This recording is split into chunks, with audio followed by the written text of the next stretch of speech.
September 2025, Nvidia announces that it will invest up to $100 billion in OpenAI to help the AI startup fund a data center build-out of at least 10 gigawatts. Enough energy to power New York City.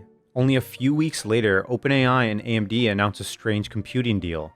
AMD is going to provide OpenAI with warrants to purchase up to 160 million AMD shares.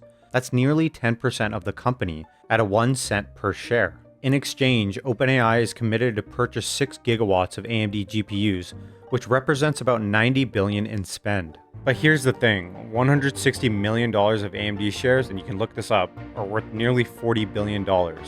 At $90 billion of revenue and 20% of margins, AMD is getting $18 billion of EBITDA back, but at a cost of $40 billion in stock? Less than 1 week later, they announced another deal, but this time it was with Broadcom. OpenAI and Broadcom are going to work together to develop and deploy 10 gigawatts of custom AI chips over the next 4 years. And you know what the estimated deal value is? $350 billion. But here's the thing, there are more deals than just this. A deal with Oracle, $300 billion, Microsoft, $250 billion, Amazon, $38 billion, CoreWeave, $22.4 billion. All in all, OpenAI has committed to $1.15 trillion of infrastructure over the next 5 years, prompting this viral clip. How can a company with $13 billion in revenues make $1.4 trillion of spend commitments? First of all, we're doing well more revenue than that. Second of all, Brad, if you want to sell your shares, I'll find you a buyer. But this is just the tip of the iceberg. What if we were to include venture investments, like those with Ambiance, Harvey, and Anisphere? But these venture investments were made so that these companies could actually use the money to spend more with OpenAI. Here's how it works. OpenAI invests in startups, the startups use that money to spend with OpenAI. Based on all of this, you'd think that OpenAI is a $1 trillion company, right? Well, obviously no. According to Sam Altman, OpenAI will have an annualized run rate revenue of $20 billion by December 2025. Okay, I want you to do the math here. $20 billion in revenue, yet they have $1.1 trillion in spend commitments. Yeah, that makes sense. So how will OpenAI pay for all of this? More importantly, is OpenAI too big to fail? Okay, so to get a better sense of $1.1 trillion, we need better perspective. Annually, US companies spend around $1.2 trillion on capex per year. That is every single US company combined. This means that OpenAI is committing to spend nearly 100% of US capex over the next 5 years. But this capex number includes nearly every US company across industries. What if we, were to look at just the companies that OpenAI is dealing with? If we look at the last 12 months of financials, Amazon, Broadcom, AMD, Nvidia, Oracle, Microsoft, and CoreWeave have only combined to spend $225 billion in capex. Those are giant companies, and the OpenAI deal comprises of nearly 100% of that spend. And if you're an OpenAI fanboy, which I suspect some of you are, then you'll probably just say they'll grow into that capex. To which I say, let's do the math. Take a look at this chart. This shows how much OpenAI is expected to spend per year for the next 5 years. The number grows from $6 billion in 2025 to $295 billion in 2030. If we take OpenAI's gross margin projections at face value, that means they will need to grow actual revenue, wait for it, from $12 billion in 2025 to $983 billion in 2030. Let me illustrate how crazy this sounds. OpenAI essentially needs to grow revenue by 85x in 5 years to have even the remotest chance of making the bills. But how many companies even have $983 billion? Well, the answer is 0. Yep, OpenAI just needs to become the most profitable and the biggest company on Earth to meet its obligations. But this doesn't convey the extent of the problem. As many of you know, gross profit and profit are not the same thing. These numbers don't assume any operating costs. Any first-year accounting student can tell you they don't contemplate energy costs, maintenance costs, leases, debt servicing costs, and more. And although this is not impossible, the setup is insane. And a crazy clip came out with the OpenAI CFO where he essentially said that they might ask for a government backstop. And so this is where we're looking for an ecosystem of banks, private equity, maybe even governmental the ways governments can come to bear. Yeah, you heard that right. A federal backstop. That way, if OpenAI can't meet those obligations, the taxpayers will be on the hook. But this is bigger than OpenAI. There are hundreds of AI companies. AI for dating, AI for voice, AI for video, AI for AI. For example, Anthropic has raised 27 billion USD and it's currently valued at 183 billion.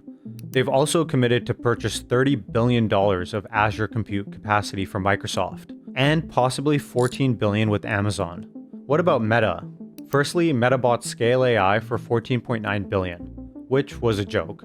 Let's list off everything that they're planning to do. They're projected to spend $70 billion on data centers, they went on a hiring spree and are spending $1 billion in wages for the top AI talent, and there's already reports that people either turn down those pay packages or are leaving to go back to their previous jobs or starting their own companies.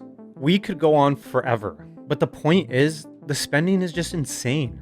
To make all of this math work, Bain estimates that $2 trillion of new revenue is needed. That is 7% of US GDP. But the sheer numbers aren't the whole picture. This is just the nature of these deals. Real quick, over 96% of you aren't subscribed to the channel, and I know that it takes a lot to hit that subscribe button, but please do, it helps the channel a lot, and we'd really appreciate it. Now back to the video. And although Sam Altman and Jensen Huang aren't finance nerds by background, you'd be surprised to learn that their recent deals would even make the shadiest of financiers proud. So what do I mean by this? Well, the spending commitments being made by OpenAI and others are all interconnected and super complicated. Let's give an example with pretty graphics to explain. Microsoft has invested over $13 billion into OpenAI's for-profit arm for equity and a revenue share. But much of this $13 billion is not cash, but instead it is Azure Cloud Computing credits, meaning Microsoft is investing in OpenAI so that OpenAI can buy Microsoft products. But it gets better. Because this deal means OpenAI is using a ton of Azure capacity, Microsoft needs to expand and improve its Azure data centers. So Microsoft takes this booked revenue from OpenAI and places massive orders with Nvidia for millions of GPUs so that it can handle the commitments to OpenAI. So essentially, Microsoft is investing in OpenAI so OpenAI can buy from Microsoft so Microsoft can buy from Nvidia. And now that Nvidia has a bunch of money coming in, a new loop starts to emerge. Nvidia takes that money from Microsoft and others and makes a commitment, you're not going to believe this, to invest up to $100 billion in OpenAI. OpenAI then commits to using that investment to purchase a huge volume of Nvidia chips. And with that leftover money, OpenAI can pay off others like Microsoft. So Nvidia pays OpenAI so OpenAI can pay Nvidia and also pay Microsoft so that Microsoft can invest in OpenAI so that OpenAI can buy from Microsoft so that Microsoft can buy from Nvidia so that Nvidia can invest in OpenAI, and so on and so on and so on. There are dozens of investment structures just like this. And the problem is these Ouroboros-like dealings are impossible to track and measure. Because the revenue of one company is the cost of another company is the investment of another company. This money flows from entity to entity, making it difficult to understand what is real, what is news, and what is garbage. Layer on the fact that many of these deals have a ton of complex contingencies and financial instruments, then it becomes impossible to assess the quality of cash flows. And that, in our view, is a problem. How do you value these companies when it's unclear what's real and what's fake? And if all these companies are interconnected, what if one of them fails? The question on everyone's mind is, what will the ripple effect be? Many people are concerned that the AI bubble looks a lot like the 2008 Great Financial Crisis and the 90s tech bubble. But is it true? Alright, firstly, let's look at the Great Financial Crisis. The GFC led to nearly 9 million people losing their jobs and household net worth falling by $11 trillion. The cause was subprime and Alt-A mortgages. These low-quality mortgages represent approximately 20% of all US mortgages, or $2.2 trillion. And this is when the house of cards began to collapse. Over $500 billion of those loans began to default, which led to a systemic loss of over $10 trillion. But there lies the question. How did $2.2 trillion worth of loans, of which only less than half defaulted, lead to over $10 trillion in losses? Securitization, leverage, and derivatives. These types of tactics increase market exposure to these crappy garbage assets by nearly 15 times. Which is why we're saying the AI situation is slightly different. OpenAI's obligations are not being securitized and spun off into exotic derivatives, multiplying that global exposure.